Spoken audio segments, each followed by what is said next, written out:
Bom dia, boa tarde, boa noite. Eu sou a Camila Abdo, do canal Vista Pátria e do canal Direto aos Fatos. Hoje eu estou aqui com o Daniel Moreno. Ele é cineasta e diretor de um documentário chamado Silenciados. Daniel, muito obrigada por aceitar falar com a gente. Bom dia, Camila. Legal falar com você. Daniel, antes da gente começar, você me permite colocar o trailer do documentário, só para o pessoal entender do que a gente vai falar? Sim, Camila, fica à vontade, vamos assistir o trailer, sim.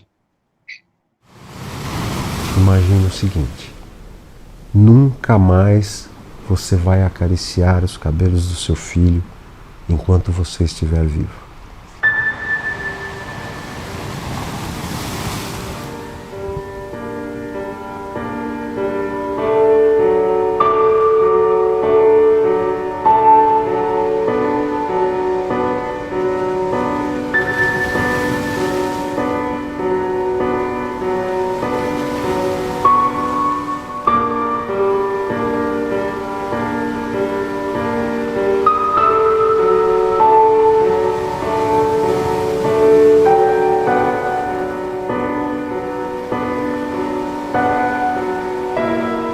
Perdi o meu filho com 20 anos de idade, na véspera de Natal. O bandido não conseguiu levar o carro, pediu para ela deitar no chão e passou com o carro em cima dela. Apertou tanto que chegou a quebrar o pescoço.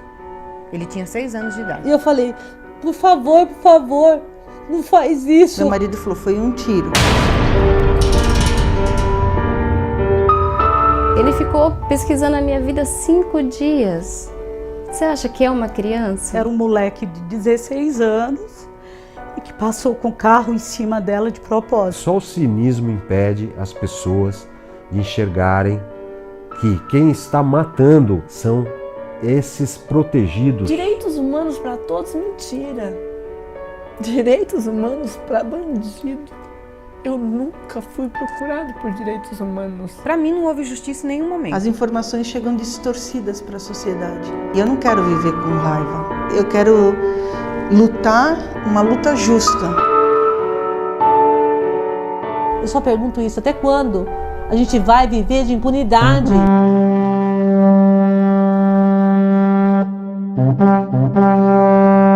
Mais fácil você morrer no Brasil do que no Iraque. 16 anos pode matar, ele também pode responder pelos seus crimes. Eles queriam me matar.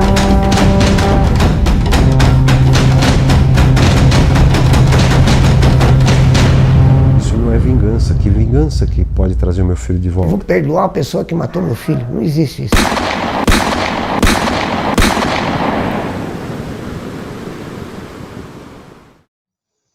Bom, pessoal, esse é o trailer. Vocês viram que choca, que é um documentário doído, ainda mais para quem é mãe, para quem é pai, que nunca quer sentir esse tipo de dor, nunca quer passar por essa situação. Daniel, por que você fez um documentário voltado para as vítimas? Então, Camila, como você sabe, como as pessoas sabem em geral, no Brasil você não tem muito essa tradição no cinema, principalmente no cinema, né, falando especificamente de cinema, de mostrar esse personagem, vamos chamar de personagem, né, que é o parente da vítima do crime violento. Você não tem isso, né? Você praticamente não tem documentário, você não tem na ficção, né? E são histórias, evidentemente, são histórias comoventes que precisam ser contadas de alguma maneira, né? Então eu percebia isso me incomodava. Eu acho que muita gente se incomoda com isso, quem vivencia o cinema nacional, tudo isso, acaba sentindo falta, né, de ver um pouco essa perspectiva, o ponto de vista das pessoas que sofrem com uma violência, com essa criminalidade do dia a dia, né? Você tem no cinema brasileiro, principalmente, muito a coisa de, vamos mostrar a vítima de um abuso policial, de um suposto abuso policial, tudo isso, mas você não tem, assim, é uma figura que você não encontra nos filmes, minisséries, né, principalmente. você tem esse personagem, vamos chamar assim, muito no telejornalismo, né? No jornalismo do dia a dia. Só que esse jornalismo, até pelo gênero dele, ele dura uma semana, de repente, né? É do gênero, né? Você tem que, as notícias, elas vão se renovando o tempo inteiro, e como no Brasil a criminalidade é muito repetitiva, né? Um caso substitui o outro, substitui o outro. Então, assim, a gente achou interessante a gente poder registrar um pouco, uma pequena amostra, né? Dessa figura social, desse personagem, como eu estou nomeando, que é o parente que eventualmente perdeu um filho, uma filha, com essa criminalidade que no Brasil incomoda, assusta, aterroriza tanto a gente. Então, foi a partir da percepção dessa lacuna, né, e de um incômodo em relação a isso, né? Você tem dezenas de filmes falando do outro lado, digamos, o drama, de repente, da família, de um criminoso que acaba preso, tudo, mas você não tem outro lado, né, que teria que ser, a legitimidade acho que é muito maior, né? Então a nossa ideia foi essa, assim, não, a gente precisa dar um pouco de voz para essas pessoas, né, quer dizer, a amostragem no filme ela é muito pequena, evidentemente, porque no Brasil você tem 50, 60, 70 mil homicídios por ano, né, mas eu acho que é um demonstrativo do que, na verdade, do que acontece, e essas pessoas queriam muito falar, né, elas têm essa necessidade de falar, e a gente tentou dar voz para elas, e num registro que é um registro que eu chamo de cinematográfico, quer dizer, a diferença do registro cinematográfico para o registro que seria jornalístico, o caráter do cinema é uma coisa que perdura, né, assim, o filme vai estar sempre aí, e o jornalismo acaba, por essa renovação que é quase diária, né, os casos acabam ficando um pouco esquecidos, né, assim, a memória vai se perdendo. Então foi essa a nossa intenção, né, percebendo a lacuna e um incômodo, né, quer dizer, um desagrado em relação a isso, né, porque tanto filme falando, aquela história, isso até vira um jargão, mas não vira um jargão à toa, né, o cinema brasileiro gosta muito de bandido, né, e não liga muito para a vítima. Então a gente, a partir dessa percepção, a gente quis fazer um filme, dar voz para essas pessoas, né. Daniel, como é que foi selecionada as mães e os pais que participaram?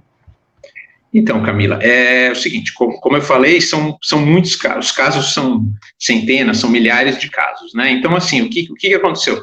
Eu comecei a me sensibilizar por de repente, 1 ou 2 casos específicos, né?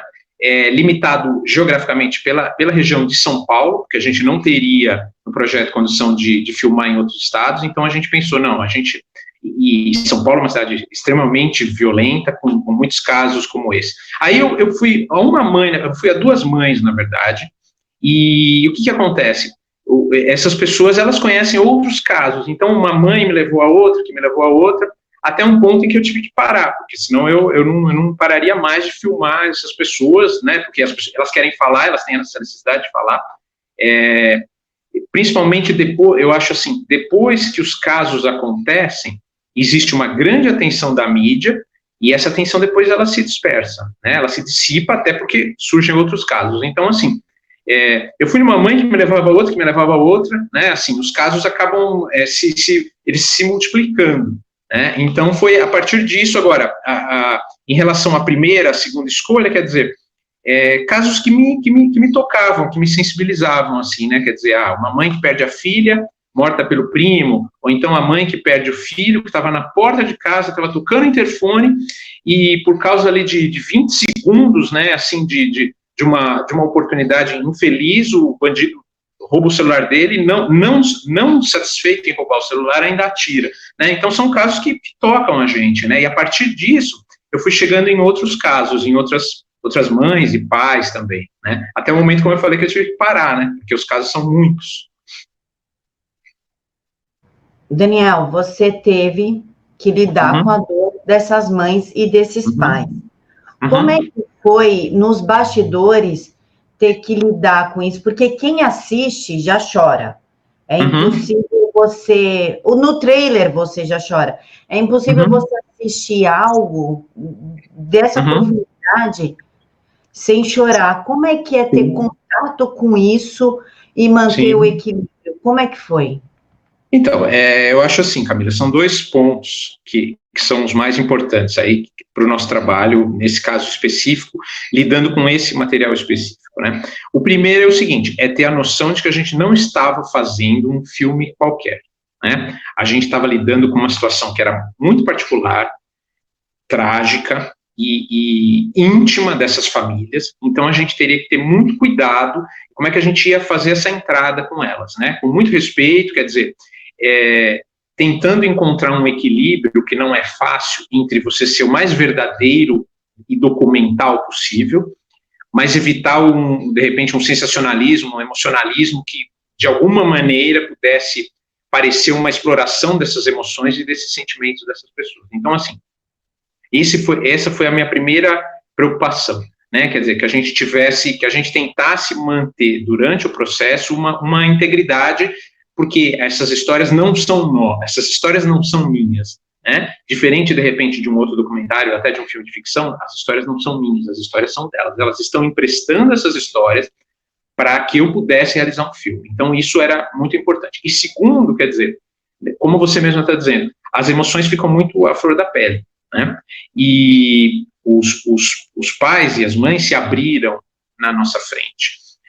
E a gente mas a gente estava fazendo um trabalho, né? Quer dizer, o cinema é um trabalho prioritariamente, quer dizer, fundamentalmente técnico, né? Você usa uma série de técnicas que são típicas ao processo cinematográfico para chegar no resultado que é o filme, né? Então a gente não podia perder isso de vista, né? Quer dizer, a gente tinha que estar lá, a gente tinha que ter cuidado com essas pessoas, ter a gentileza suficiente para que elas se sentissem à vontade para falar dos sentimentos delas e para narrar as histórias, mas ao mesmo tempo a gente não podia perder de vista de que a gente precisava, no final desse processo, que é um processo muito emocional, a gente é um filme, né? Então eram essas as nossas preocupações, quer dizer, a gentileza com elas, manter a integridade do processo, né?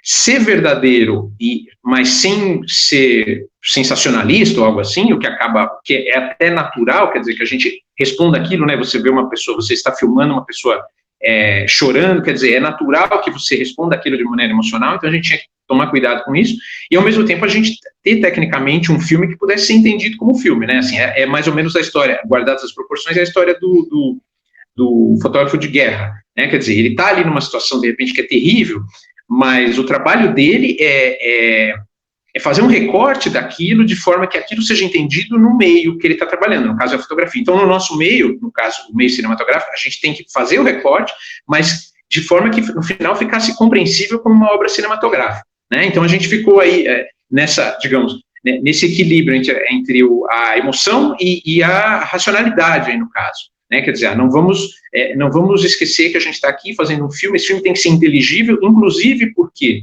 para essas pessoas, quer dizer, essas pessoas têm uma causa, né, que às vezes ela pode ser mais formal, menos formal, mas elas têm uma causa, e essa causa é importante que ela seja inteligível para quem assiste, né, quer dizer, o que essas pessoas esperam, o que essas pessoas pedem, o que essas pessoas gostariam que acontecesse, que tivesse acontecido com elas no momento em que elas passaram por aquela tragédia. Como a sociedade e os agentes públicos, os agentes do Estado deveriam lidar com essas pessoas quando acontece uma tragédia. Quer dizer, a gente praticamente não acha nos depoimentos o Estado respondendo ao que está acontecendo de uma maneira conveniente. Né? Quer dizer, o Estado tem o funcionamento dele, que é aquele burocrático, né? Quer dizer, acontece um crime, tudo, você instaura inquérito e tudo mais, mas, pouquíssimos casos onde as pessoas, alguém chega, algum assistente social chega a pessoa, e aí, como é que você está? O que você está precisando?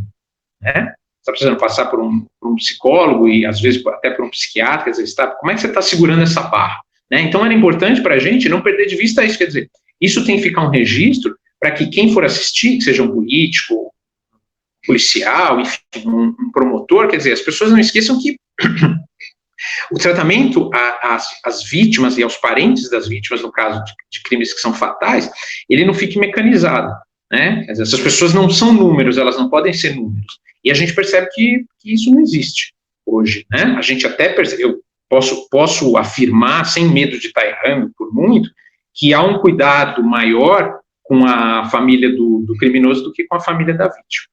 Né? Então, essa era a nossa ideia, quer dizer, juntar tudo isso e, no final, ter um filme que as pessoas pudessem assistir e entender aquilo. né, assim, ser tocadas, porque eu acredito no cinema como, eu acho que a emoção não é uma coisa ruim, né, assim, acho que, mas entender o que essas pessoas precisam, entender, de repente, como é que a gente pode reagir melhor quando essas coisas, dentro do possível, é muito difícil você reagir bem a um crime, né, seja com quem for, mas de uma maneira mais eficiente para as pessoas que são as vítimas, né, elas deveriam ser a prioridade quando acontece alguma coisa assim, e elas não são a prioridade. Daniel, 2 casos do documentário me marcou profundamente, que é o caso do menino Nicolas, de 6 anos. Sim. E o caso da menininha que foi assassinada pelo primo. Talvez porque eu seja mãe, eu tenho 2 filhos com idade próximas das vítimas. A minha menina tem 11 e o meu menino tem 4. Né, com idade próxima das 2 vítimas do sexo igual. A menina que foi morta pelo primo. Sim. E o menino que foi morto pelo pai. Sim. De todos os casos, qual mais te chocou? Então, Camila, eu não gosto de fazer essa distinção, eu me choco com todas as situações, eu prefiro dizer que eu me choco, quer dizer, com determinadas circunstâncias, e você assistiu ao filme, você sabe que você tem ali, apesar da amostra ser pequena, mas ela tem muita variação, então ali você tem todo tipo de caso, como você está falando, você tem um caso de um crime em família, né, quer dizer, o pai mata o filho, por vingança em relação à mãe, o primo mata a prima, esse caso é impressionante, assim, talvez por causa porque, na verdade, o que acontece? Vamos analisar, vamos pensar nesses 2 casos que você está falando. O sentido do pai matar o filho, que é uma coisa, claro que é uma coisa absurda, evidente, agora, ele tem um sentido de vingança, quer dizer, né, uma vingança em relação à mãe. Hoje em dia, infelizmente, a gente vê isso muito, né, eu não sei se os casos aumentaram, ou se o registro dos casos aumentou, por causa de rede social e tudo mais, mas essa coisa do homem se vingando da mulher no filho é uma coisa desprezível, né. Agora, o menor, né, vamos destacar a coisa do menor, do crime do menor, né. O crime do menor, ele adquire, do menor cometendo o crime, né, pode ser preso, ele é apreendido em tese ele só pode ficar 3 anos apreendido, mas ele fica muito menos, na verdade, é a banalidade desse mal, em clara decorrência de um problema social e jurídico, né? Então, o que eu estou querendo dizer com isso? Um moleque hoje que mata, um moleque de 14 anos, 15 anos, 16, enfim, que mata uma pessoa, que atira numa pessoa num assalto, ou que mata a própria prima, no caso, porque foi flagrado ali, mexendo em umas coisas, roubando, tudo, embora ele não seja responsabilizado juridicamente pelo que ele fez, da maneira como ele deveria, né, eu acho que as pessoas deveriam ser responsabilizadas juridicamente pelo crime, não pela idade delas, mas ele tem exata noção disso, quer dizer, ele mata porque ele sabe que matar é uma coisa da qual ele vai se safar de alguma maneira, principalmente por ele ser menor. Então, assim, isso é uma coisa assustadora no filme, né? A coisa do menor, a gente tem um outro caso, quer dizer, o menor falta 1 semana, 1 mês para ele completar 18 anos, então ele vai lá e atira, e mata, porque ele sabe que ele está respaldado, né? Então, isso é uma coisa que é assustadora, e é uma coisa que, efetivamente, a gente poderia estar evitando. Quer dizer, o que eu estou querendo dizer com isso? Esse aspecto da psicopatia, quer dizer, essa insensibilidade em relação à dor dos outros, ao sentimento dos outros, é uma coisa que você não elimina da natureza humana, é muito difícil, né? Você vai ter um psicopata na Suíça, em Luxemburgo, né, em Singapura, quer dizer, isso é uma coisa que você não elimina, isso faz parte da natureza humana.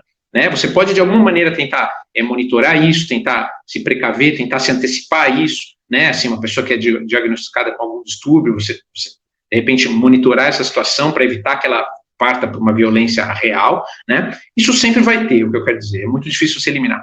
Mas a gente tem no Brasil, e o filme mostra alguns casos, que são exemplos disso que eu estou falando, que são efetivamente assassinatos que não precisariam acontecer, eles só acontecem quando nós estamos no Brasil.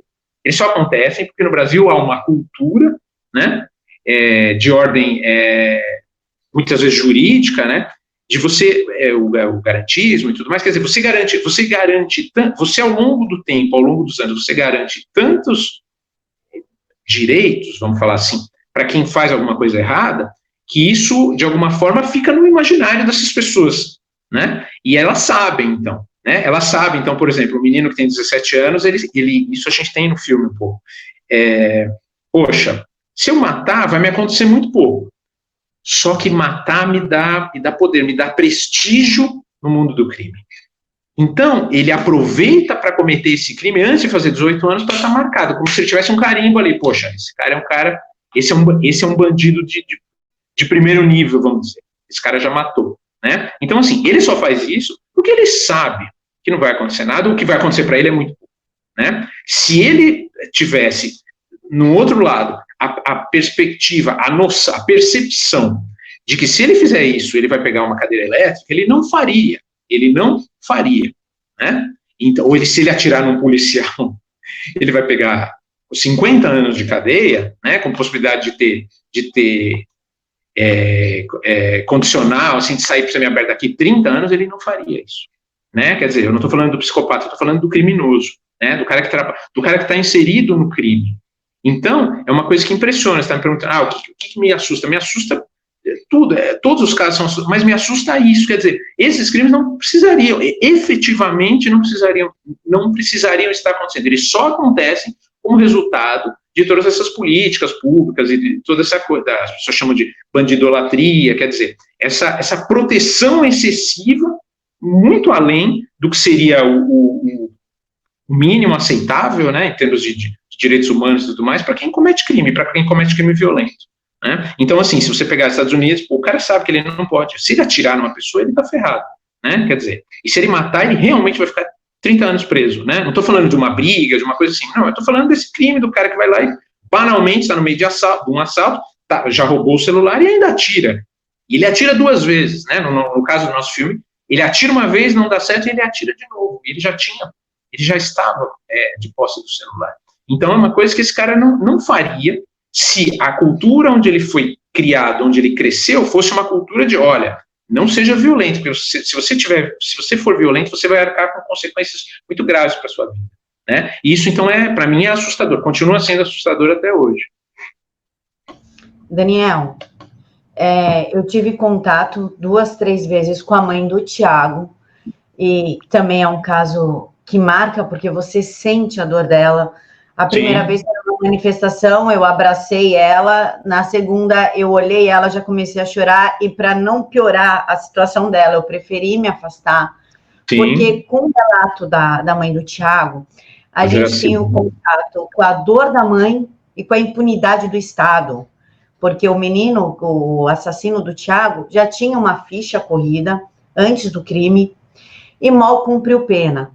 E a mãe sofre hoje a perda do seu filho. O Thiago era noivo, estava montando o casamento dele, tinha toda uma vida pela frente.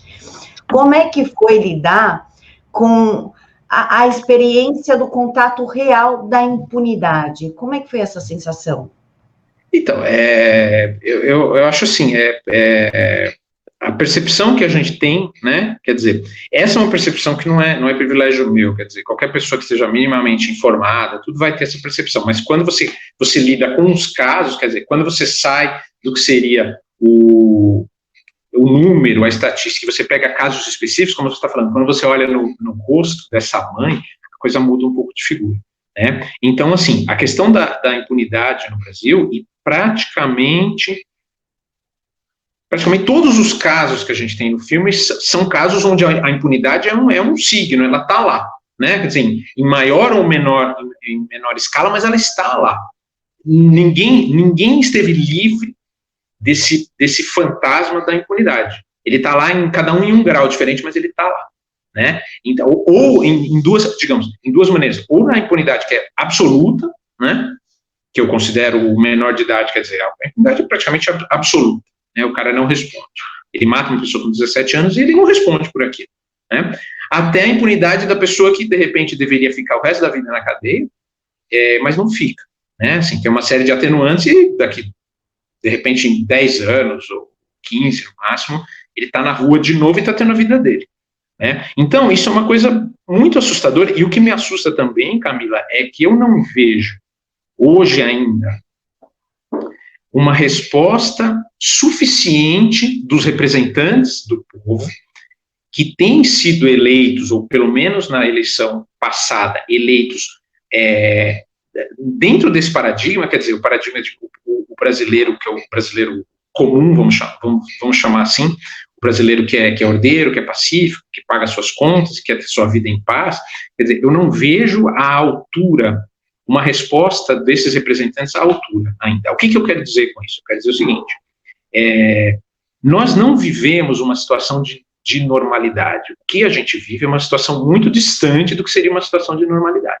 Então você não pode ter, como reação a isso, e eu falo dos políticos e dos políticos eleitos, principalmente, uma reação do tipo, as coisas estão normais, assim, o país está caminhando, né, vamos votar um pacote agora, anticrime, com alguma coisa, né, não é exatamente o que precisava, está meio desfigurado, mas que ótimo, vamos para frente. Não, a situação não é essa, né. Eu gostaria de ver nos políticos, especialmente nos políticos eleitos, eu não estou falando de um outro, estou falando de todos que foram eleitos em cima disso, né, não estou esperando nada da esquerda não estou esperando nada, né, esquerda não espero nada, eu espero o Venezuela da esquerda, não estou falando da esquerda. Uma resposta mais emergencial e mais dura, né, principalmente porque, se essa resposta mais dura viesse, o povo, a população está esperando isso, né, então nós não estamos falando, de repente, de um tema polêmico, de difícil compreensão, né, reforma previdenciária, reforma administrativa, que são coisas muito importantes, mas cuja compreensão é mais complicada para as pessoas. Não, a gente está falando de uma pauta que é uma pauta de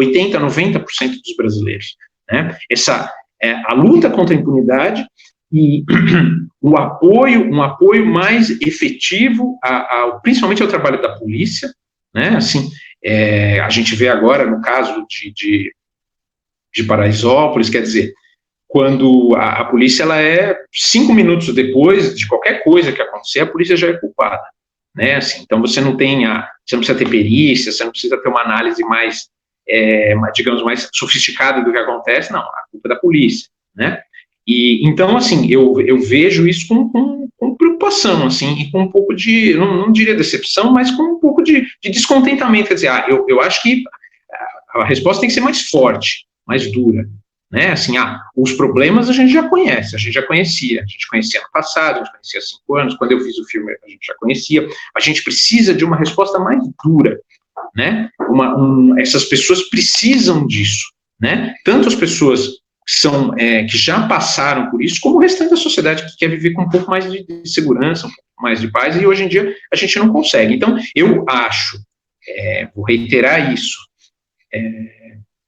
a segurança pública, e quer dizer, você confrontar hoje em dia o que você tem, a violência criminosa como regra, deveria ser a primeira prioridade no país. Não existe nenhum país do mundo, independente dos indicadores econômicos, que conseguiu, a longo prazo, ter prosperidade, ter desenvolvimento, se o respeito ao direito natural das pessoas, quer dizer, o que é o direito natural? O direito de não ser assassinado, o direito de não ser sequestrado, o direito de não ser roubado, o direito de não ter sua casa invadida, quer dizer, se isso não for prioritário. Se isso não for prioritário, o país não vai para frente. Você pode ter ali um surto de alguma coisa, de desenvolvimento, mas o país não vai para frente. Então, eu gostaria de ver em relação à impunidade, por exemplo, eu vou te dar um exemplo, uma coisa muito específica, em relação à diminuição da maioridade penal. Isso é um assunto que, para quem não é comprometido, digamos, com a agenda do crime, é um tema pacificado, né? Quer dizer, 18 anos é uma idade mínima muito alta, né? A gente até, existe aquela ideia, não, vamos baixar para 16, e é alta já, eu acho que se baixasse para 14, eu acho que seria normal, mas isso é uma coisa muito distante da gente, mas nem a diminuição para 16, eu não ouço ninguém mais falar. Eu não ouço absolutamente ninguém. E essa é uma das bandeiras dos pais que estão silenciados, quer dizer, poxa, não dá, né? Quer dizer, nem isso a gente vai conseguir. Se a gente não conseguir isso agora, quando você tem um governo federal que se elegeu, mais ou menos baseado nisso, você tem uma bancada de pessoas, de deputados e até de senadores sensíveis a essa causa. Se a gente não conseguir baixar essa maioridade agora, nós vamos baixar quando? Então é uma coisa assustadora, né? Quer dizer, como o ambiente político não reflete os anseios da população, né? Isso não é novidade, eu não estou falando nenhuma novidade, mas nesse caso específico é um negócio assustador. Esse ano eu não ouvi ninguém falar de baixar a maioridade penal. E isso é uma coisa, nesse sentido, é decepcionante. Daniel, voltando para o caso do Nicolas. O Nicolas teve os dedinhos da mão quebrados, né? E eu concordo com a visão da mãe quando ela diz que na perícia falaram que foi a água. Nós sabemos que não foi a água. Podemos dizer, ou o que você acha, se a perícia tentou amenizar para o lado do assassino do Nicolas? Podemos dizer isso ou não? É muito leviano a gente dizer uma coisa dessa. Então, Camila, como você está dizendo, eu não sei, eu não tenho como afirmar nenhuma coisa nem outra, né? Quer dizer, agora, o que eu acho que a gente pode afirmar sem medo de errar, quer dizer, é que a partir do momento, isso em todos os casos que a gente tem no filme, e provavelmente nos casos que a gente tem por aí, que não estão no filme, a partir do momento que o crime é cometido, você tem praticamente uma máquina, um sistema de amenização do que o criminoso fez. Então, assim, não acho que isso seja culpa especificamente de quem trabalha, do policial ou da polícia científica.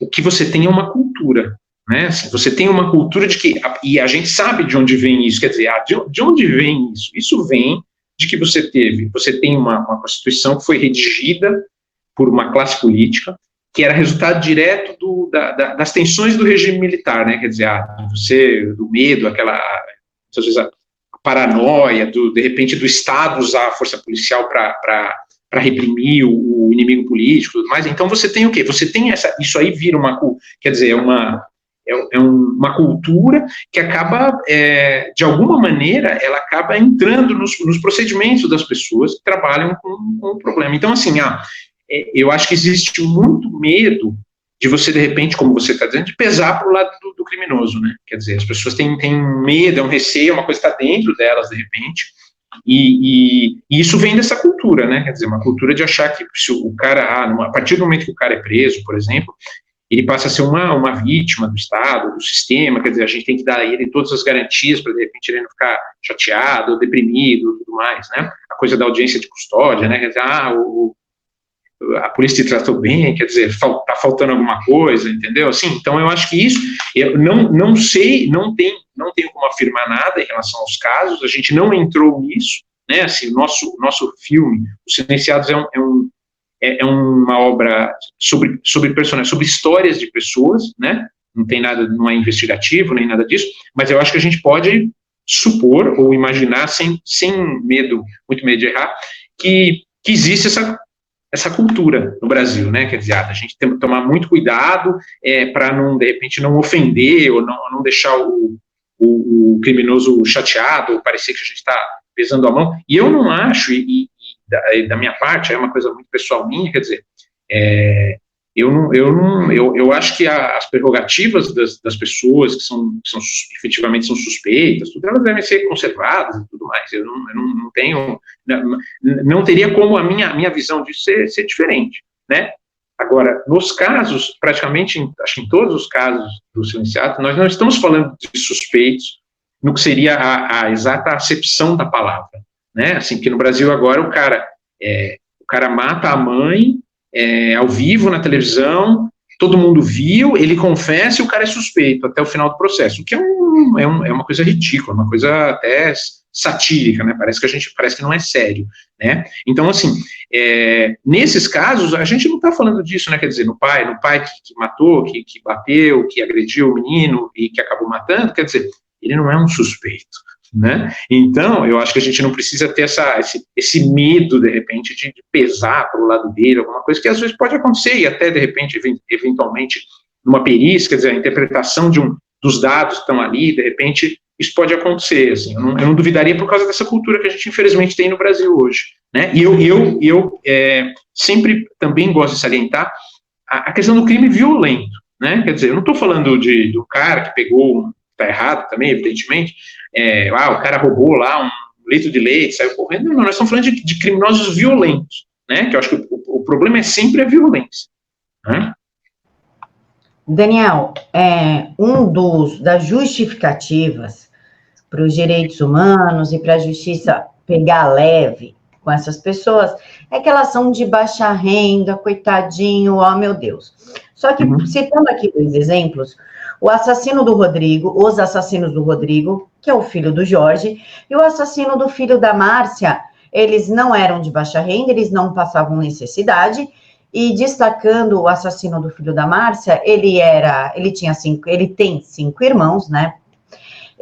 Todos trabalham, todos estudam, a mãe foi muito clara, a mãe do assassino foi muito clara ao falar que nunca faltou nada para esse menino. Então, essa justificativa cai. Os assassinos do filho do Jorge, o Rodrigo, eles faziam faculdade, eles trabalhavam, então cai também por terra essa história da vítima ser uma coitadinha. Como se justifica, então, essas pessoas que não passaram necessidade cometerem um ato tão brutal com alguém que elas não conhecem? Então, Camila, acho que como você está bem observando aí, né, eu acho que são alguns pontos aí que a gente pode colocar em evidência.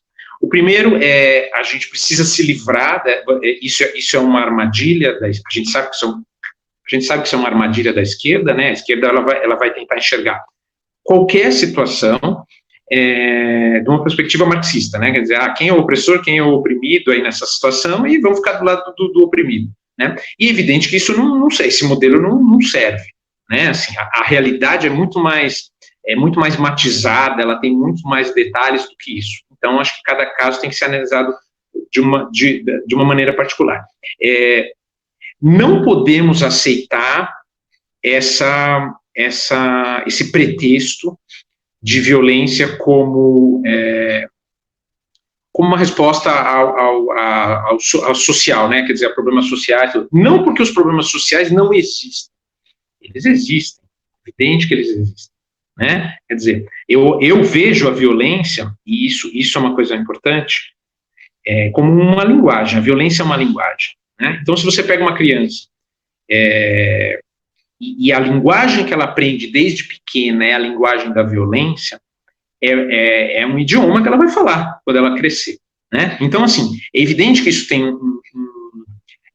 um peso nas situações, porém, isso em nenhuma circunstância pode ser usado como pretexto para o cometimento do crime, né? Então, assim, a gente não pode aceitar isso. Esse é um jogo da esquerda, e a gente tem que falar, não, nada dá o direito a alguém de assassinar uma pessoa, nada. Né? Então, nós não vamos discutir, essa discussão não está em pauta, entendeu? Assim, a gente não vai discutir isso.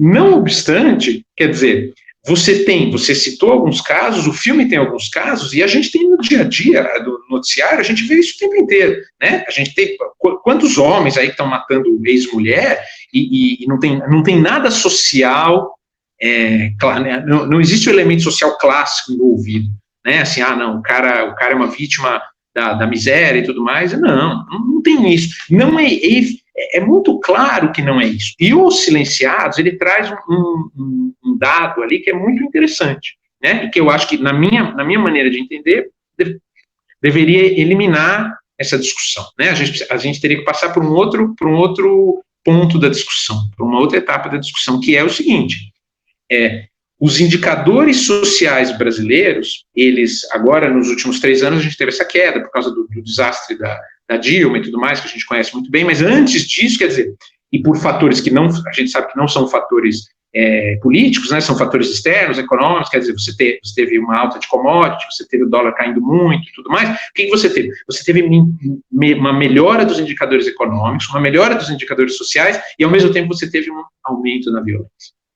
Né? Então, isso já deveria encerrar essa discussão, quer dizer, o brasileiro ficou, em tese, o brasileiro durante aí uma década, ele ficou mais rico, ele teve mais oportunidades, digamos assim, e a violência também aumentou. Então, quer dizer, a violência não está, ao menos a relação não é direta, né? Você não pode dizer que a relação entre problema social e violência, ela é direta. Não, ela não é direta, né? É muito mais razoável a gente pensar, voltando ao que eu já falei, que essa cultura da impunidade, que essa cultura do coitadismo de quem pratica um crime, né? Assim, o Estado brasileiro tem isso. Ele não se importa se uma pessoa morrer na fila de um hospital, esperando um remédio. Mas se essa pessoa cometer um crime, ele passa a se importar muito com ela, né? Então, assim, esse é o problema, claramente. E você observa isso também, Camila, se a gente, de uns 2 anos para cá, pelo menos, isso tem sido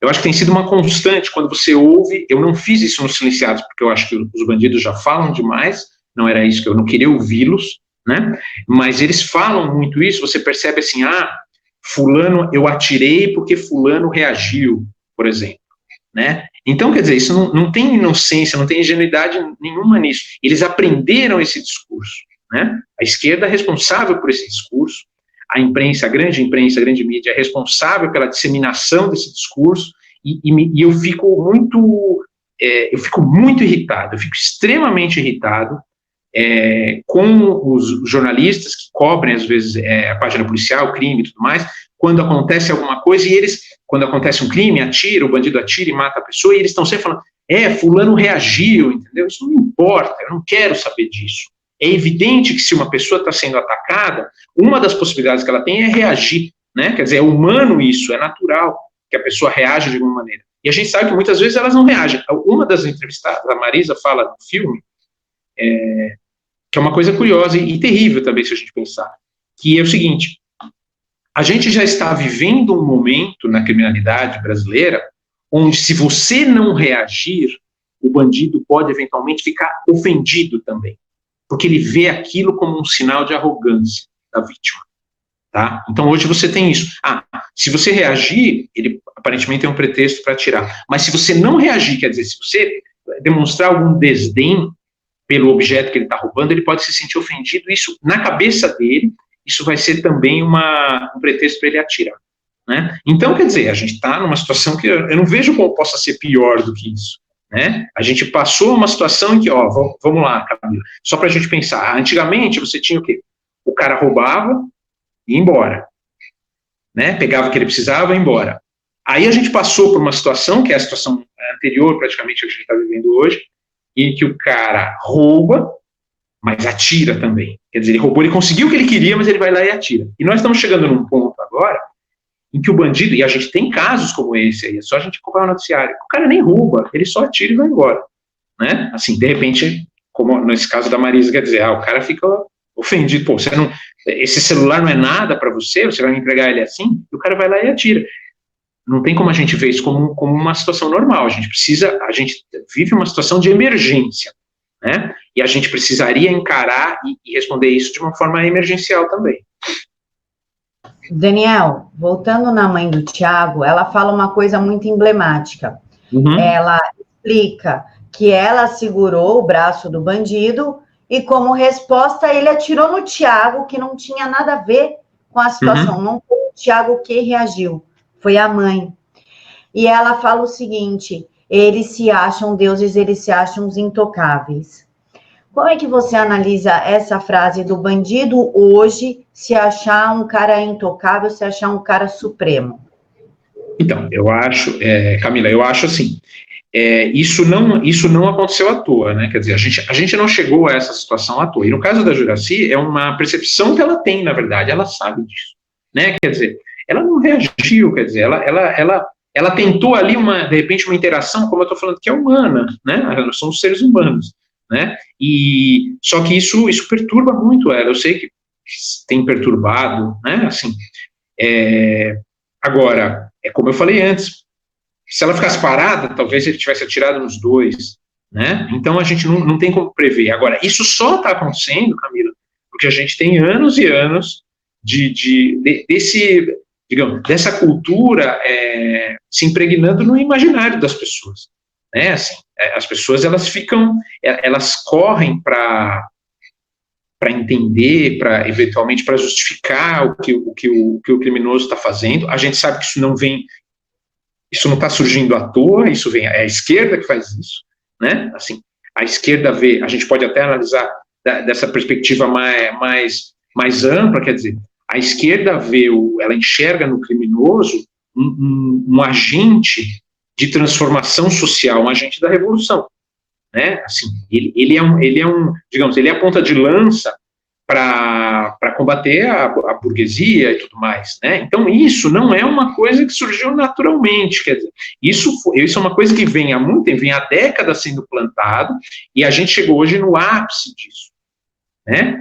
A ponto de você pensar em relação a baile funk, periferia, quer dizer, poxa, você tem uma série de crimes sendo cometidos, né, e ninguém fala nada em relação a isso, né? Quer dizer, você não vê o governador falando, não, a gente precisa acabar com essa coisa do cara estar com uma arma, ficar apontando a arma para cima, tá com fuzil mandando, não, ele não está preocupado com isso, né? Assim, ele está preocupado, de repente, em melhorar as condições de realização do evento, como se fosse um evento qualquer, como se fosse uma apresentação de uma orquestra de cordas, e não é, né? Então, eu acho que essa cultura foi uma coisa que cresceu principalmente no ambiente universitário, né? Ela tem como origem essa visão da esquerda, o marxismo que impregna o pensamento, a maneira de entender o mundo e tudo mais.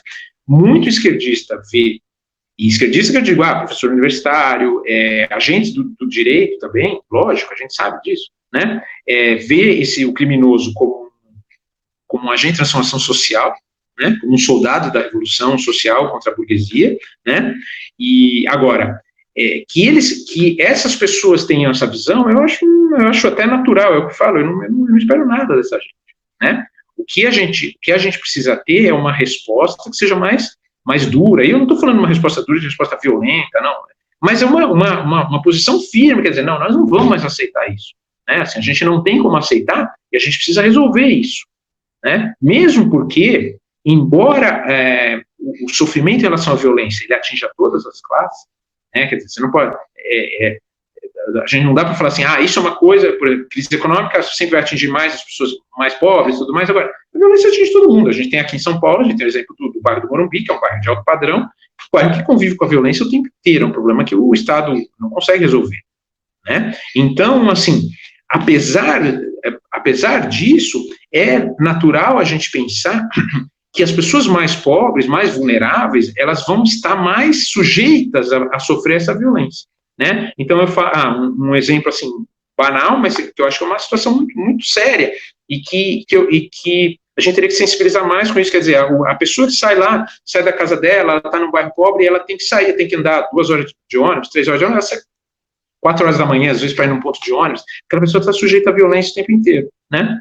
Mulheres, talvez mais ainda, provavelmente mais, né? Então, a gente não pode continuar aceitando isso, né? A gente não pode aceitar essa coisa do reagir, como você falou e como eu falei, quer dizer, fulano reagiu, então isso parece um pretexto. Eu acho que isso passa muito pela imprensa, a imprensa parar de falar isso, porque os bandidos ouvem e eles repetem, eles aprenderam esse discurso, porque eles não são bobinhos, coisa nenhuma, eles aprenderam isso, né? Então a gente tem que não aceitar mais isso, a gente não pode mais aceitar como natural os crimes, e a gente não pode mais aceitar como natural a falta de eficiência do poder público para responder a esses casos, né? Hoje a gente vê um pouco isso como se fosse uma realidade, como se fosse um dado da realidade, né? Assim, então, por exemplo, o cara está lá, tá de fuzil no meio da favela, não é, isso é um dado da realidade. Não, isso não é um dado da realidade, isso é um ponto absolutamente fora da curva, e a gente tem que parar de aceitar isso. Eu acho que Camila, passa o primeiro passo é parar de achar que isso é uma coisa normal. No momento que a gente passa a achar que isso é uma coisa normal, vai ser muito difícil a gente reverter essa situação. Um exemplo disso isso tem o quê? 20 anos, mais ou menos. Talvez você lembre, ou 10, 15 anos atrás, favela era favela, quer dizer, favela era uma habitação ruim, onde as pessoas que não tinham direito não tinham dinheiro, circunstância para mudar dali ou para conseguir melhorar de vida, tinham que morar lá. O que foi acontecendo? Passou-se a chamar favela de comunidade, praticamente acabou a possibilidade de resolver o problema, né? Resolver o problema que é urbanização, né? Regularização de lote, saneamento básico, e é muito confortável para os políticos quando as pessoas passam a achar isso uma coisa normal, quer dizer, não, favela é normal, não é favela, é comunidade, né? Então, em relação à criminalidade, é a mesma coisa, a gente não pode ter isso mais, né? Isso, quanto mais as pessoas entenderem como normal o que está acontecendo, mais distante a gente fica de um ponto onde a gente consiga reverter essa situação. E eu jamais vou aceitar que 50 mil homicídios por ano seja uma coisa normal. Não tem como a gente aceitar. A gente não tem como aceitar que isso aconteceu, acho que há 15 dias atrás, o cara sai do fórum, você deve ter visto esse caso, ele está com a tornozeleira, ele atravessa a rua, entra na casa de uma mulher de 75 anos para roubar e mata essa mulher. Pô, isso aí não é possível. Que a gente olhe isso e fala, não, isso é normal. Né? Então, acho que pelo menos a percepção tem que mudar. A percepção é uma coisa que a gente pode mudar hoje. Né? Assim, a transformação mesmo, jurídica, ela demanda mais tempo e tudo mais, é mais complicado, mas a percepção tem que mudar. Se a gente mudar a percepção, a gente fica menos distante de confrontar o problema e pelo menos minorar. Eu não acho que o problema vai desaparecer, é evidente que ele não vai, mas a gente está tolerando demais, né? Nosso nível de tolerância está muito alto. Daniel, nós temos uma frase do Lula, que foi trazida à tona logo depois que ele saiu da prisão, na qual ele fala o seguinte: o cara só quer roubar lá o celular para poder pagar sua cervejinha, para isso, para... E a gente sabe que no ato de roubar o celular, uma menina, um menino, que nem começou a vida ainda, leva um tiro na cabeça.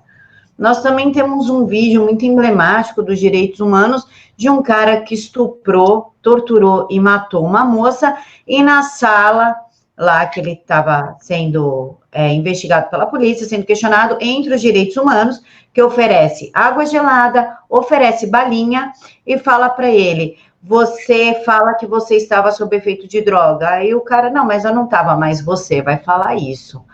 E vocês chamaram essas ONGs, essas entidades, incluindo a Igreja Católica no Brasil e diversas entidades de defesa dos direitos humanos, que são contra a diminuição da maioridade penal. Elas não aceitaram falar. Qual foi a justificativa? Então, é engraçado isso, Camila, porque é o seguinte, aconteceu 3 vezes, mais ou menos, aí com 3 entidades aí, né? Eu não vou falar exatamente quais são, mas é mais ou menos você deve imaginar. E eu acho engraçado assim, no primeiro contato que a gente tinha, né, que a produção do filme tinha, as pessoas, elas aceitavam falar, né? Aí, em determinado momento, durante na negociação para a gente marcar a entrevista e tudo mais, elas percebiam com quem elas estavam falando e elas desistiam, né? Então, assim, existe uma... Quer dizer, as pessoas estão tão acostumadas nesse meio, estou falando desse meio, né? Quer dizer, o meio de discussão jurídica e tudo mais, a repetir sempre as mesmas coisas, que elas achavam que a gente ia falar as mesmas coisas que quantos filmes aí falam o tempo inteiro, né? 50, deve ter 50, 100, 200 filmes sobre digamos, retornando aos mesmos pontos, né? Encarceramento em massa, né? Abuso policial, tudo mais. Quando elas percebiam que a minha perspectiva era outra, quer dizer, o meu ponto de vista seria outro, elas refreavam, elas não queriam nem falar. A gente só tem um caso aí no filme do representante da OAB que aceitou falar, né? Mas, em geral, eles não aceitavam, não, eles não queriam conversar, né? Isso é uma coisa que a gente vê o tempo inteiro, né? Quer dizer, a esquerda se acostumou, assim, diversidade, liberdade de expressão só serve se você repetir os jargões dos quais eles vivem há tanto tempo, né? No momento que você sai um pouco disso, eles ficam muito ofendidos. A gente tem aí exemplos aí de vídeo, né, que a pessoa percebe com quem ela vai debater, ou vai ter um programa jornalístico ali, ela fala: não, com esse cara eu não vou não, e vai embora, né? Dificilmente você tem isso do outro lado, né? Assim, me parece que as pessoas, os representantes da direita, digamos, estão sempre muito mais dispostos a esse debate, né? Assim, eu acho que isso é um indício civilizatório, quer dizer, você consegue discordar completamente de uma pessoa e não tem que matar essa pessoa, né? Agora, a esquerda não está muito disposta a isso. Então, assim, no momento que eles viam, de repente, eles poderiam ser confrontados com algumas coisas na entrevista, eles recuavam e acabavam não querendo falar, né? Você falou em relação ao Lula, ao que o Lula falou, né? Quer dizer, eu me sinto, eu acho que muita gente, como eu, isso não é privilégio meu, extremamente ofendido, não não com o que ele falou, mas com a possibilidade dele ainda estar falando, dele ser ouvido e dele estar fora da cadeia, né? Quer dizer, então, a nossa situação é tão ruim que, tipo, ele não devia nem estar falando, né? Primeiro que ele devia estar preso, né? E mesmo preso ele não devia falar, porque ele preso deu praticamente a mesma, né? Quer dizer, ele tinha, acho que ele dava mais entrevista preso do que agora, né? Então, assim, é extremamente ofensivo para os pais de vítimas ele ter falado uma asneira dessa, mas do que vem dele me surpreende, né? Não tem como a gente se surpreender com mais nada que venha dele. Agora, é ofensivo, e eu acho que isso também é um indício de como a nossa justiça tá complicada, quer dizer, o negócio não está funcionando, né, apesar do esforço de muita, a gente tem aí, todo mundo sabe, poxa, casos aí de pessoas com muito brio, com muita fibra, né, tentando colocar bandido na cadeia e sofrendo muito com isso. Agora, poxa, o simples fato dele estar solto, dependendo do que ele, mesmo que ele reze um Pai Nosso solto, já é uma coisa extremamente, para mim, extremamente ofensiva. E no caso, ele ofende diretamente as vítimas desses assaltantes e tudo mais. Uma coisa importante, Camila, que a gente tem que pensar é o seguinte, eu acho que a gente não pode prender por qualquer coisa, né, quer dizer, primeiro porque é um problema, a gente não tem vaga suficiente, e segundo que realmente tem situações em que prender não é a melhor saída, né, quando o criminoso, quando a pessoa que comete o crime ela não é violenta. Porém, a gente tem que responsabilizar sempre as pessoas pelo que acontece, né? Então, o que eu estou querendo dizer?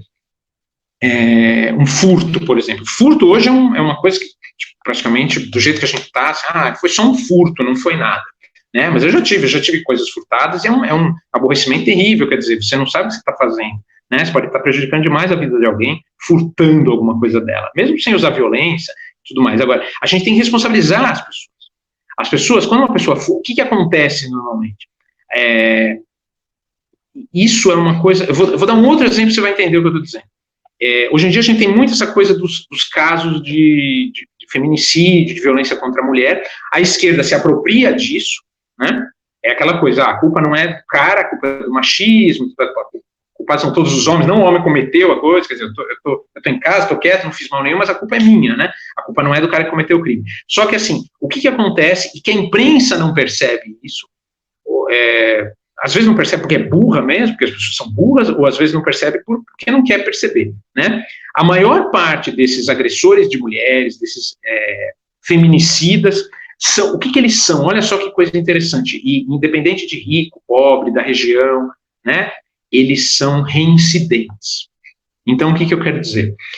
Se você não coíbe a violência no primeiro passo que ela dá, a tendência não é o cara abandonar a violência, a tendência é o cara subir na violência, né? Então, assim, o cara que começa furtando, depois ele rouba sem violência, sem arma, depois ele vai lá e compra uma arma, em algum momento ele vai matar uma pessoa, quer dizer, ele não sai disso e fala, nossa, eu furtei, agora eu roubei sem arma, agora eu vou aprender a tocar violino. Porra, não é isso que acontece, né? Assim, então, no caso dos feminicídios, você tem caras que têm um histórico de violência, que muitas vezes não deviam nem estar soltos, né? E a imprensa não percebe isso, ou não sublinha isso. Eu acho que é importante a gente sublinhar isso. Existe a tendência da violência é uma escalada para cima, né? Assim, então, a gente tem que cortar no começo, quer dizer, um garoto vai lá, 15 anos, e toma um celular, faz a correria dele, toma um celular, ele tem que ser responsabilizado por isso, né? Eu não acho que ele tem que ser preso, por exemplo, mas ele tem que ser responsabilizado, ele tem que perceber as consequências daquilo e ficar muito claro para ele que a próxima vez que ele fizer, é cana, né? Aí ele realmente tá encrencado, né? É a coisa dos americanos, quer dizer, você faz um negócio uma vez, complica, mas se você fizer a segunda, já era, né? Assim, e a terceira é strikeout, né? Acabou, entendeu? Acabou, você vai ser um presidiário o resto da tua vida, né? E no Brasil a gente não tem isso, então, quer dizer, a gente tem que também observar que a violência é uma escalada, né? Assim, a pessoa começa pequeno e vai, normalmente, eu acho que via de regra é isso, são raras as exceções, ela começa pequeno na violência e ela vai subir, a tendência dela é subir, ela percebe, não aconteceu nada comigo, eu vou mais além, depois que ela mata, por exemplo, depois que ela mata um, né, quer dizer, ela já quebrou o limite que ela eventualmente poderia ter, né, então a gente tem que cuidar disso, e quanto mais cedo a gente coíbe isso, eu acho que menor a chance da pessoa ir continuar nessa escalada, né. Daniel, você falou do Dr. Martin, do diretor dos direitos humanos da OAB, e essa seria a minha próxima pergunta. A OAB aceitou receber vocês, e o Dr. Martin, ele falou coisas sem desrespeitar o seu entrevistado, mas coisas estarrecedoras, do tipo, a família tem que pagar para o bandido estar na cadeia, porque nós que sustentamos eles nas cadeias, porque também é responsável pela recuperação dessa pessoa. O cara que cometeu esse crime, coitadinho, é uma vítima da sociedade, ele está à margem da sociedade. Nós sabemos que isso não é verdade. E ele também culpa a polícia pela violência. Ele fala, a polícia do Brasil é letal, a polícia do Brasil mata mais que a polícia americana, querendo comparar a cultura americana e a punição, a justiça americana com a do Brasil. Não tem comparação. E para ajudar, nós temos ainda a audiência de custódia, que protege e defende o criminoso. Como é que você analisa essas falas de um diretor dos direitos humanos, um componente da OAB, com a audiência de custódia?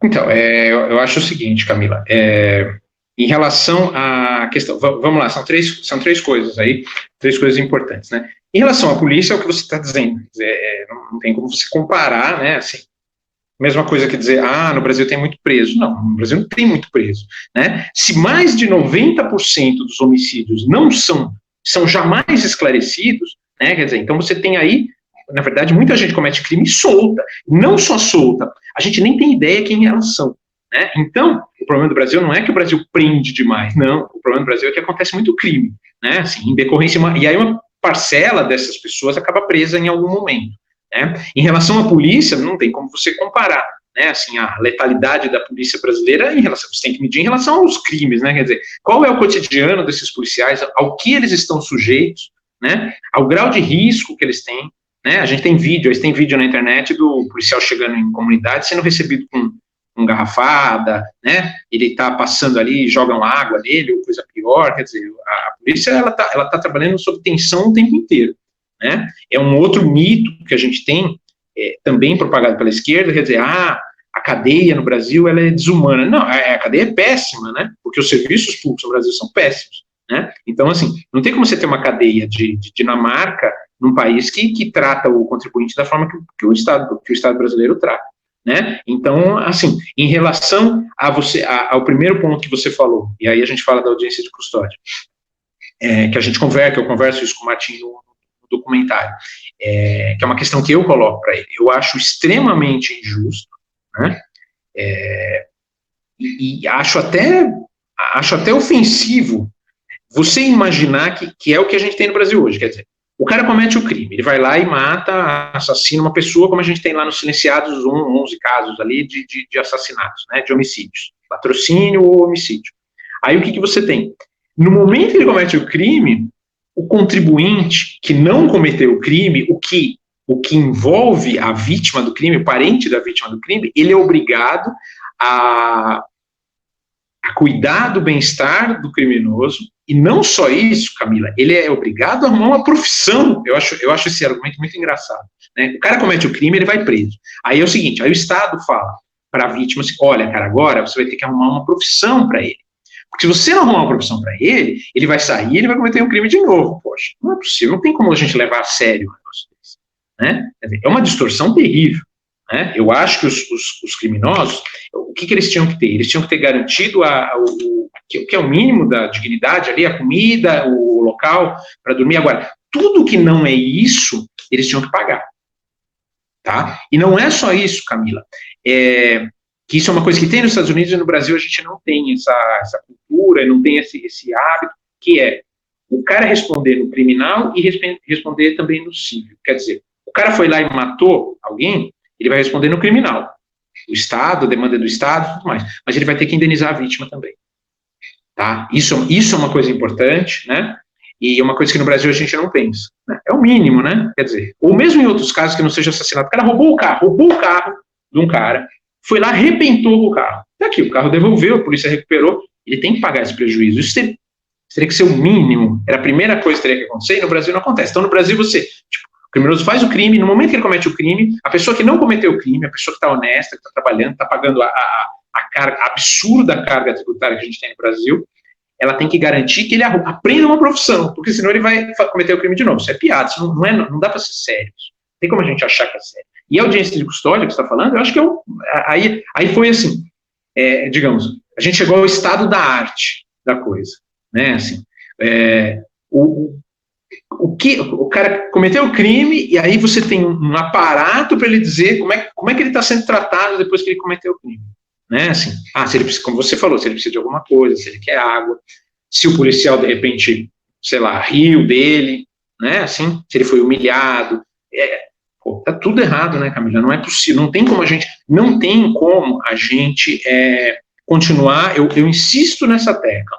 A primeira forma da gente, a melhor maneira da gente começar a mudar isso é não entender isso mais como uma coisa normal, né? Assim, isso vai de tudo, inclusive da soltura do Lula, quer dizer, não tem como a gente achar isso uma coisa normal, né? A gente tem que achar, não, nós estamos vivendo em absoluta anormalidade, né? Talvez a partir daí a gente consiga criar, porque a gente sabe, principalmente no Brasil, e hoje, inclusive, que a classe política ela é bastante reativa, né? Assim, se a gente simplesmente deixar, a gente não sabe onde a coisa vai. Agora, se as pessoas cobrarem, se as pessoas insistirem, se as pessoas realmente forem chatas nas coisas, a classe política, de alguma forma, em algum momento, ela vai reagir na direção que a gente precisa, que a gente prefere, né? Então, a audiência de custódia, isso não sou eu que falo, né? Isso são pessoas que são operadores do direito que falam, quer dizer, o desânimo, às vezes, do policial. No Brasil, a gente desestimula o policial, a gente quer três coisas do policial, e principalmente não só mais o policial militar, acho que é o cara que está na ponta ali, né? O cara que está o tempo inteiro. A gente liga, quando dá alguma coisa errada, a gente liga para a PM, né? Então é o cara que está ali, é a primeira linha de combate quando alguma coisa errada está acontecendo. Então, assim, a gente não paga ele muito bem, a gente sabe,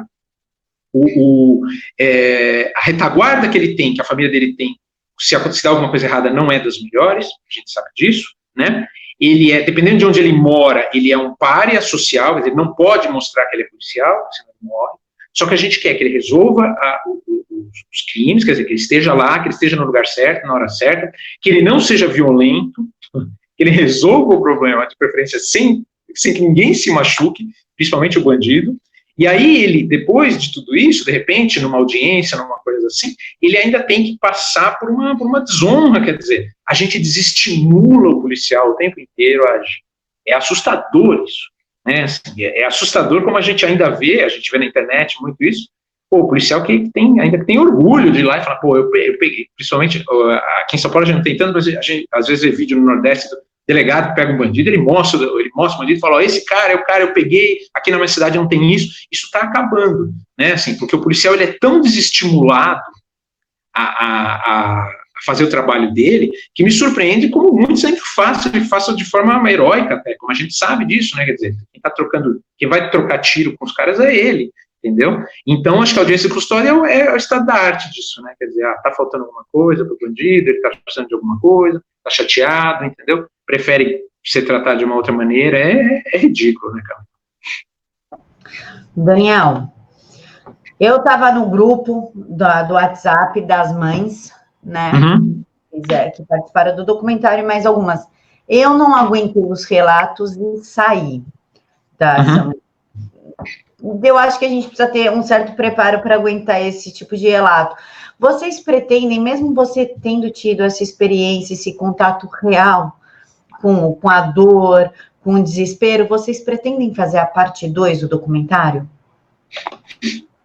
Então, Camila, eu acho que isso envolve alguns fatores que fogem da minha, digamos, da minha possibilidade de resolver e de estar influenciando. Eu sou um fazedor de filmes, né? Assim, então, eu saio de uma ideia e consigo entregar um filme. Agora, eu dependo do mercado, eu dependo da estrutura no Brasil para que esses filmes cheguem às pessoas, né? Então, o que aconteceu com os Silenciados? A gente teve um processo de produção que foi bastante bem sucedido, né? A gente teve uma repercussão, se a gente tivesse essa repercussão, a gente não estaria falando do filme hoje, agora, com você, né? Agora, a gente não conseguiu chegar ao grande público, que era o meu interesse era chegar ao grande público, né? Eu entendo o cinema como uma arte popular, né? Eu quero atingir o maior número possível de pessoas, e a gente não conseguiu fazer isso por alguns motivos. Então, assim, a gente queria continuar com Silenciados, a gente queria fazer um Silenciados só com famílias de policiais que perderam os seus parentes policiais, né, em ação. A gente queria fazer isso também, mas para isso eu preciso que o mercado, de alguma maneira, assimile o filme, o trabalho que eu faço. E isso hoje em dia não acontece, por uma série de motivos, né? E como eu estou dizendo, eu não tenho controle sobre isso, né? Eu queria os Silenciados num circuito, eu queria os Silenciados numa televisão aberta, eu queria tudo isso, mas isso hoje em dia é muito difícil, né? Assim, isso não é um problema só meu, isso não é um privilégio meu, né? Eu não gosto, Camila, do discurso de vitimização do produtor de cinema, cineasta. Não me sinto bem com ele, não me sinto à vontade com isso, nunca usei isso antes, poderia ter usado antes, na época quando a gente tinha um governo de esquerda aí durante tanto tempo, durante 20 anos praticamente, nunca usei isso, não gosto disso, passei por situações muito complicadas por nadar contra a corrente antes, e não vou insistir nisso agora, sei que isso é um problema, não é só meu, é um problema de muita gente, né? Assim, o mercado não está formatado para entender esse tipo de produto, né? O produto ele acaba virando um produto muito de nicho, né? Quer dizer, quando ele deveria ser uma coisa mais popular, uma coisa que se expandisse mais, né? Então, eu acho que qualquer outro projeto que a gente queira fazer em continuidade a esse ou outro, eu precisaria perceber no mercado uma coisa que hoje eu não percebo, né? E eu mobilizo, quer dizer, os filmes que a gente faz são com recursos próprios, ou são com recursos que nós levantamos de forma privada. Quer dizer, nos Silenciados eu não usei dinheiro público, direto e indireto, lei de incentivo, nada disso. Não usei financiamento coletivo, né? É uma coisa que a gente produziu por conta própria, tá? Então, eu preciso, para uma empreitada dessa, novamente, eu preciso ter mais segurança que eu vou conseguir chegar no circuito de alguma maneira, inclusive para dar uma resposta para as pessoas que trabalham comigo, para a minha equipe, tudo mais, né? Assim, essas pessoas, elas são sócias do filme de alguma maneira, né? Elas trabalharam muito, elas trabalham bastante, elas se dedicam muito, e elas são profissionais. Eu preciso dar uma resposta diferente para elas em termos financeiros mesmo, né? E isso eu só conseguiria se eu tivesse essa abertura no mercado, que infelizmente eu não consegui até hoje. É o que eu estou falando. Eu faço filme, eu sei fazer filme, tá? Depois de Silenciados, dirigi um outro documentário que eu não produzi, mas co-dirigi um documentário com um amigo meu, tudo mais, né? Quer dizer, continuo em atividade, mas eu acho que o mercado precisa sinalizar alguma coisa diferente, que hoje eu não vejo essa sinalização, não vejo perspectiva dessa sinalização. Você tem filmes que estão chegando, longe de eu ser o único, tem um monte de gente fazendo filmes com essa, digamos, que reflitam um pouco esses valores do brasileiro, né, que ficaram um pouco esquecidos durante muito tempo, só que é uma coisa muito de nicho ainda, né, assim, é muito pequeno o alcance de todos esses filmes, inclusive do meu e dos outros, né, e eu gostaria de ver o mercado se abrir um pouco mais, para a gente poder pensar em alguma coisa nesse sentido, aí para o futuro. Daniel, a gente tem o Padilha, o diretor do Tropa de Elite, que, segundo ele, esperava que a aceitação da sociedade fosse pela polícia, que nós não colocássemos o Capitão Nascimento como um herói, né? E aí você descobre que o cara, na verdade, era de esquerda, né? Um filme... Eu falo isso desde o dia que eu assisti o filme, Camila, desculpa. Eu sempre falei isso, isso, exatamente. Não, mas é que você se apaixona, desculpa aí quem possa se sentir ofendido, mas pela ação policial, pela história do policial, problema familiar do Capitão Nascimento, que acaba o casamento, com o filho pequeno, e daí você descobre que o diretor é de esquerda e que queria criminalizar a ação da Polícia Militar do Rio de Janeiro, que é um estado dominado pela violência. Você é um diretor da direita, você, pela entrevista inteira, você rechaça totalmente as ações da esquerda. Como é que é ser diretor de cinema num ambiente predominantemente esquerdista, que criminaliza a polícia, e você querendo fazer um documentário com os familiares dos policiais? Como é que você se encaixa nesse meio? Como você consegue trabalhar e lidar com isso? Então, Camila, eu acho assim, isso é um problema, digamos, que eu não... Que não é de hoje que eu vivo, né? Eu gosto de falar para as pessoas, eu gosto de lembrar as pessoas que as coisas não começaram, quer dizer, essa coisa de você... essa militância anti-esquerda, ou mesmo a tentativa de fazer um cinema que não seja o cinema de esquerda no Brasil, ela não nasceu há 1 ano, nasceu há 2. Né? E eu acho que às vezes quem fala isso é por desconhecimento. Né? Então, assim, isso já vem de muito tempo, né? E eu venho de uma época, eu gosto de falar isso, o documentário anterior que eu fiz em relação aos silenciados, eu fiz quando o Lula tinha 85% de aprovação, né? Não tinha rede social para me ajudar, eu não tinha network nenhum, quer dizer, passei apertos por causa disso, né?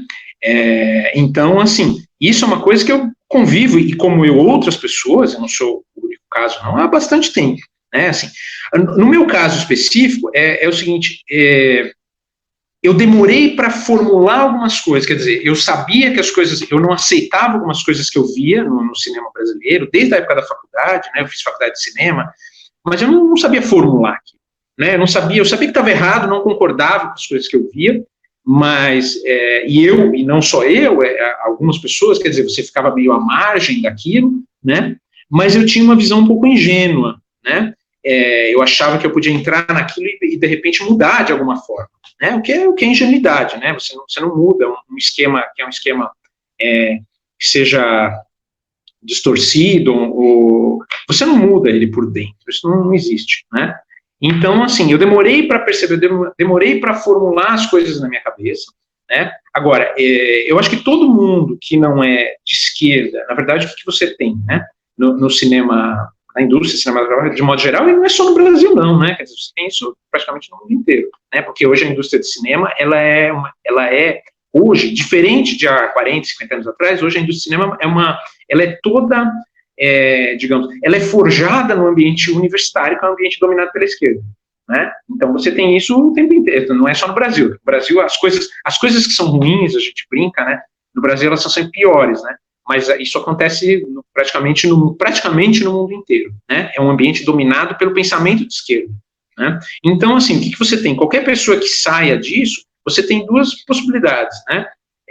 Ou você sai da área, e eu vi muita gente saindo da área, né, não conseguindo, ou você se cala, né, então tem muita gente que de repente não concorda, mas se cala, porque você sabe que se falar alguma coisa está fora, né, então isso foi sempre complicado, isso foi complicado para mim durante muito tempo, continua sendo complicado, eu sempre tive a noção, isso desde a época da faculdade, percebendo o ambiente, sem formular da maneira como hoje eu formulo, né, quer dizer, eu comecei a fazer isso muito cedo, eu fiz o meu primeiro curso com 18 anos, eu não sabia nada de cinema, não sabia nada da vida, não sabia nada de política, não sabia nada, coisa nenhuma, né, então assim, eu demorei para formular, hoje eu entendo a situação de uma forma mais clara, mas na época eu percebi que que aquela profissão não era uma profissão a ser exercida da maneira como eu imaginava, então eu pensei, eu não posso depender disso financeiramente, vou tentar não depender disso financeiramente, né, mas vou manter, de alguma maneira, a coisa da arte viva dentro de mim. Na verdade, o cinema é uma arte, né? O cinema não é um veículo ideológico, não é um veículo de propaganda, o cinema é essencialmente uma arte, né? Uma forma de expressão, né? É uma maneira de você entender, você compreender a realidade através de um meio. Então, assim, isso era complicado. Hoje eu acho que você tem, por causa de tudo que aconteceu no Brasil, principalmente de 3 anos para cá, quer dizer, você tem um movimento que confronta isso, mas eu sei, eu não só imagino, eu sei disso, porque eu conheço os casos, as pessoas me contam os casos, que ainda é muito difícil para as pessoas que trabalham com cinema ou para os estudantes de cinema ter uma visão diferente, é muito complicado, né, quer dizer, você perde amigo, é coisa que você sabe disso, não é novidade que eu estou falando, mas você vai perder amigos, você vai perder oportunidades, você vai perder emprego, você vai perder tudo isso, né, então eu não sei se hoje é compatível para uma pessoa de repente começar uma carreira em cinema, não sendo militante, ou não aceitando a questão essa visão da esquerda da realidade, né? Eu não sou um cara que, eu não saio por aí aderindo às coisas, a minha personalidade não é assim, eu não sou assim, eu não me acho participante de movimento nenhum, eu sou um cara que gosta da independência, de poder falar o que eu quiser, a hora que eu quiser, né? Eu brinco que eu só sou, a única coisa que eu realmente sou é São Paulino, aí não tem jeito.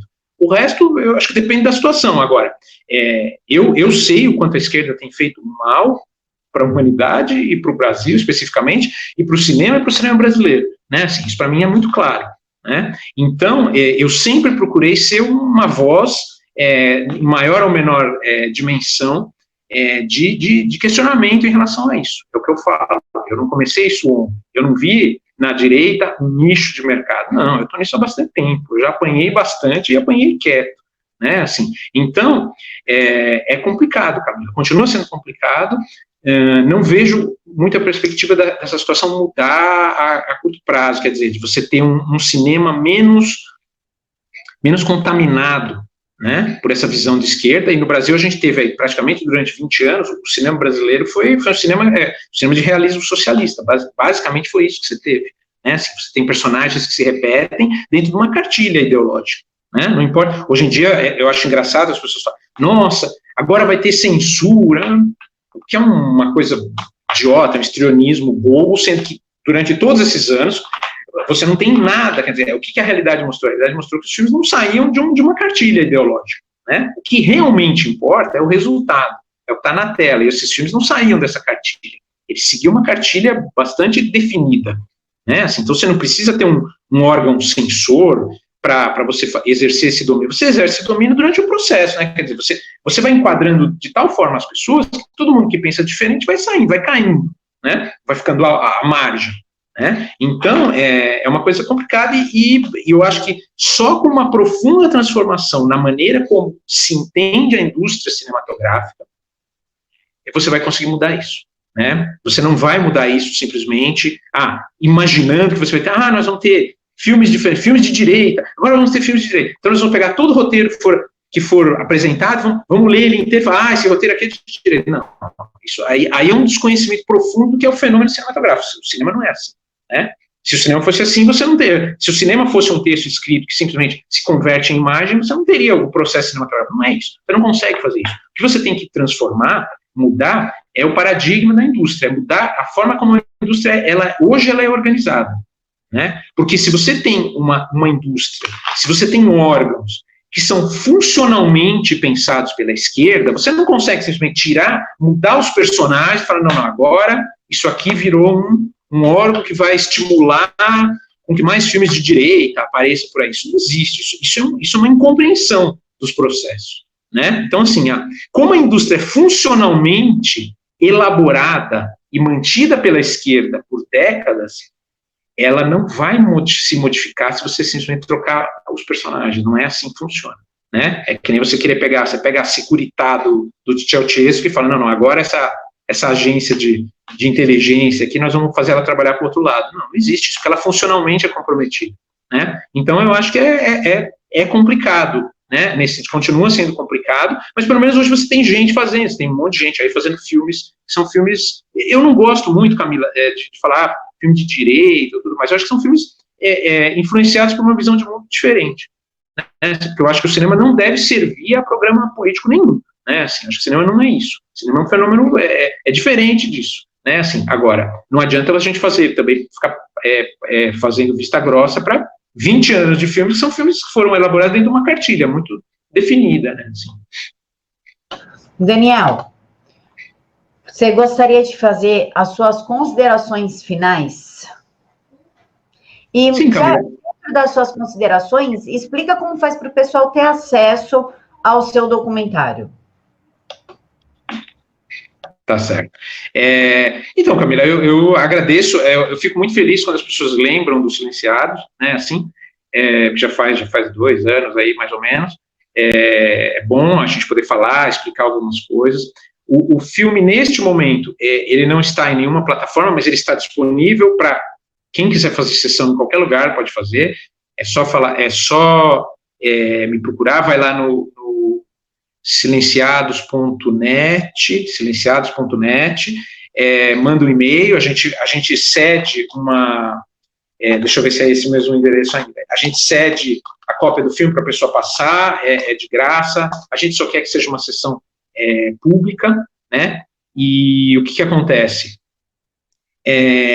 A gente está aberto a propostas de colocar o filme em plataforma, em DVD e tudo mais. A única coisa que eu quero, que aí é uma coisa minha, é uma exigência minha como realizador, é que o filme tenha o espaço e a divulgação que ele merece, tá? Porque não adianta eu ir lá, fazer um contrato com alguma distribuidora e a distribuidora engavetar o filme e deixar o filme escondido. Isso já aconteceu comigo e eu não estou disposto a fazer por isso de novo, tá? Eu acho que o filme, ele merece, e a equipe que trabalhou comigo, né, quer dizer, a equipe que despendeu o seu tempo comigo e tudo mais, ela precisa dessa resposta, de uma distribuição que seja à altura do trabalho que elas fizeram, né? A versão que eu gostaria que as pessoas assistissem é a versão inteira dos Silenciados, que são 4 partes, são 4 episódios, tá? São mais de 3 horas de filme, que é a versão completa, integral, tá? Com trilha musical, composta originalmente para o filme do princípio ao fim, quer dizer, é uma obra muito caprichada, tá? E eu gostaria que as pessoas tivessem acesso a essa versão final, completa, tá? Agora, quem quiser passar, a gente tem uma versão menor, uma versão de longa-metragem, que tem mais ou menos 2 horas, e quiser fazer uma sessão na sua cidade, na sua igreja, em entidade, é só falar com a gente, é só procurar e a gente cede gratuitamente, com muita alegria, com muita satisfação. Daniel, muito obrigada por ter aceitado falar aqui com o canal Vista Pátria e com o canal Direto aos Fatos.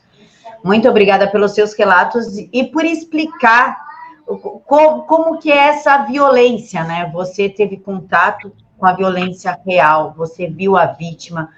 Muito obrigada pelo seu trabalho. Pessoal, procura o Daniel para poder passar o documentário na sua igreja, na escola. Eu acho que é muito importante, assim como o Brasil Paralelo está passando dentro das escolas, passar também nas escolas, para desde pequeno a gente ter contato com a violência machuca, a violência fere e fere a vida dos outros, né? Um ato meu tem uma repercussão na vida de outra pessoa e isso precisa ser conscientizado. Daniel, mais uma vez, muito obrigada.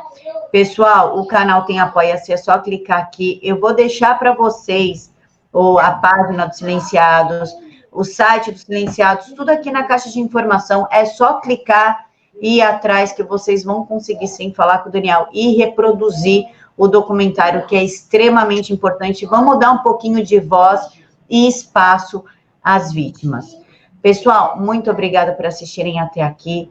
Fiquem todos com Deus. Mais uma vez, obrigada, Daniel.